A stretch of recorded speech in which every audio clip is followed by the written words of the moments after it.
नमस्कार, मैं हूं धर्मेंद्र। आप देख रहे हैं ऑनलाइन न्यूज इंडिया। बहुत सारे लोगों को लग रहा था कि किसान आंदोलन है, किसान आंदोलन चलता रहेगा, मोदी सरकार को क्या फर्क पड़ेगा। लेकिन आज किसानों ने बता दिया कि उन्होंने जिस तरह से मोदी सरकार का हैंडपंप उखाड़ा है, उसके बाद में कमल कीचड़ सब कुछ बह गया है।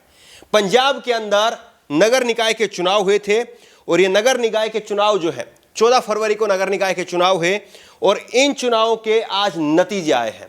और नतीजे जिस तरह से रहे हैं, ये बीजेपी के लिए एक करारा झटका। ये सबसे पहले आप देखिए कि 8 कॉर्पोरेशन के अंदर जो है वो चुनाव हुए थे और 8 में से 7 के नतीजे आ चुके हैं और 109 काउंसिल के चुनाव हुए थे, 109 के 9 के जो है वो नतीजे आ गए हैं और ये 6:36 का जो है वो स्टेटस है।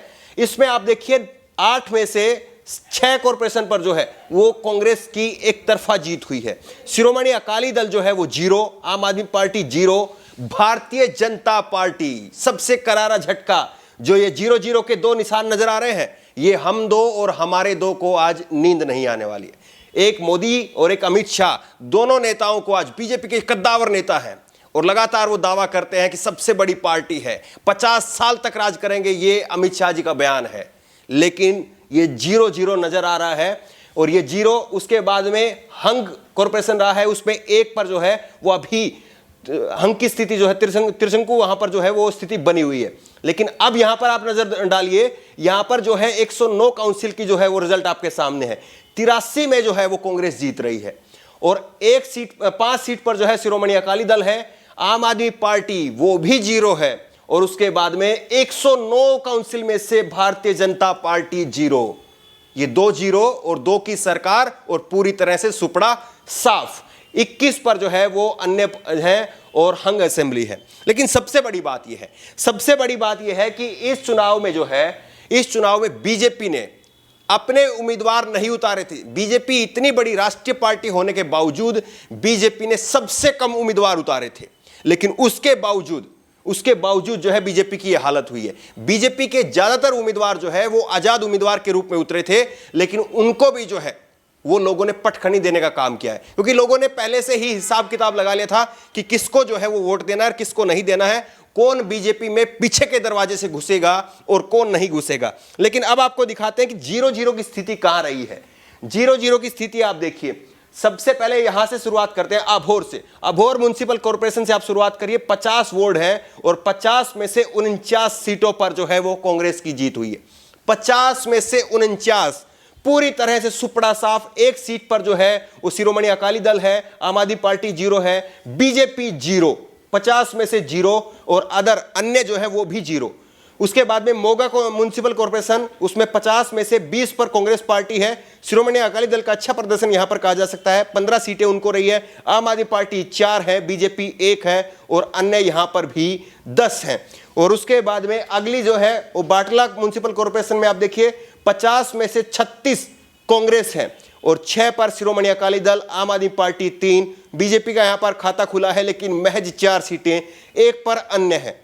कपूरथला के अंदर आप देखिए, कपूरथला में 50 में से 45 सीटों पर जो है वो कांग्रेस, शिरोमणि अकाली दल 3 पर है और आम आदमी पार्टी 0, बीजेपी यहां पर भी 0 और 2 सीटें जो हैं वो अन्य के खाते में, निर्दलीय के खाते में गई है। और ये देखिए भटिंडा में जो है वो 43 सीट, 50 में से 43 सीट। और सबसे बड़ी बात यह है कि भटिंडा में 53 साल बाद में बीजेपी कांग्रेस की जो है यहां पर जीत हुई है और 50 में से 43 सीट जो है वो भटिंडा में कांग्रेस को मिली है। 7 सीटें जो है वो शिरोमणि अकाली दल को, 0 सीट जो है वो आम आदमी पार्टी और 0-0, 2-0 और 2 की सरकार 0-0 और निर्दलीय जो है वो यहां पर भी 0-0 है। होशियारपुर में 50 में से 41 शिरोमणि अकाली दल जो है वो 0 यहां पर भी, आम आदमी पार्टी यहां पर 2 सीटें और बीजेपी 4 सीटें और अन्य के खाते में यहां पर भी 3 सीटें जो है वो अन्य के खाते में है। और इसके बाद में पठानकोट में आप देखिए 37 सीटें जो हैं, 37 सीटें पठानकोट में है और शिरोमणि अकाली दल 1 सीट है, आम आदमी पार्टी यहां पर 0-0 है। बीजेपी की पठानकोट में अच्छी स्थिति है, बीजेपी फिर भी जो है वो यहां पर 11 सीट हासिल करने में कामयाब रही है। 1 सीट जो है वो अन्य के खाते में गई है। और सबसे बड़ी बात यह है, सबसे हैरानी की बात है वो आप देखिए यहां पर आप देखिए, यहां पर सन्नी देओल का हैंडपंप जो है वो उखड़ गया है। गुरदासपुर के अंदर 2.5 किलो का हाथ, ये नारा दिया है सन्नी देओल, ये उनका डायलॉग रहा है सन्नी देओल का, लेकिन 2.5 सीट भी नहीं मिली। गुरदासपुर में 29 में से जो है वो 0 रही है यहां पर बीजेपी सरकार। पंजाब निकाय चुनाव सन्नी देओल के लोकसभा क्षेत्र गुरदासपुर में 29 में से 29 सीटों पर भाजपा को हार का सामना करना पड़ा और सभी सीटों पर कांग्रेस ने परचम लहराया है। तो सबसे बड़ी बात यह है कि यह हालत हो गई है गुरदासपुर की। लेकिन कुछ लोगों को अभी भी लग रहा होगा, बीजेपी को अभी भी लग रहा होगा कि यह जो चुनाव है, यह चुनाव जो है वो हरियाणा और जो है पंजाब का और पश्चिमी यूपी का जो है वो चुनाव में असर देखने को मिल सकता है। ये एनडीटीवी की खबर है। पंजाब म्युनिसिपल कॉर्पोरेशन में पंजाब में कांग्रेस ने किया बीजेपी का सुपड़ा साफ, 7 सीटों पर नगर निगम जीती। लेकिन सबसे बड़ा सवाल यह है कि राजनीतिक पंडित जो बीजेपी के चहेते हैं वो इस बात को समझा रहे होंगे कि यहां पर कुछ ज्यादा बीजेपी को नुकसान वाली बात नहीं है, क्योंकि नगर निकाय के चुनाव थे, नगर निकाय के चुनाव में ऐसा हो जाता है। लेकिन आप इस बात को समझिए कि 40 सीट हैं, 40 लोकसभा की सीटें हैं, हरियाणा को मिलाकर के, पंजाब को मिलाकर के, पश्चिमी यूपी को मिलाकर के, केवल इस क्षेत्र में जो है वो 40 लोकसभा की सीटें हैं और 40 के 40 में यही 2 0 मिलने वाली है। ये साफ दिख रहा है। अगर किसान आंदोलन इसी तरह से जो है वो चलता रहा तो 40 में से 40 में 2 0 मिलेंगी। और सबसे बड़ी बात यह है कि बीजेपी को अभी भी लग रहा होगा कि कोई बड़ी बात नहीं है, ये लोग जो है 4 साल की जो बड़ा लंबा टाइम है 4 साल, और 4 साल में लोग भूल जाएंगे। लेकिन बड़ी बात यह है कि जितना भी ये क्षेत्र है, पंजाब का, हरियाणा का और पश्चिमी यूपी का, ग्रामीण क्षेत्र है और गांव के लोग जो हैं वो दिल से जो है वो साफ सुथरे होते हैं। गांव के लोगों के दिल में अगर एक बार कोई बात बैठ गई तो उसको आप निकाल नहीं सकते हैं। और जिस तरह से 200 से ज्यादा किसानों की मौतें हो चुकी हैं और बीजेपी के नेता आए दिन खालिस्तानी, पाकिस्तानी, चीनी एजेंट और किसानों की मौतों पर, हरियाणा के मंत्री कृषि मंत्री जेपी दलाल का हमने आपको वीडियो दिखाया था, जो हंसने का काम कर रहे थे, आज वो खून के आंसू रोएंगे। 00 जो है उनको मिल रही है।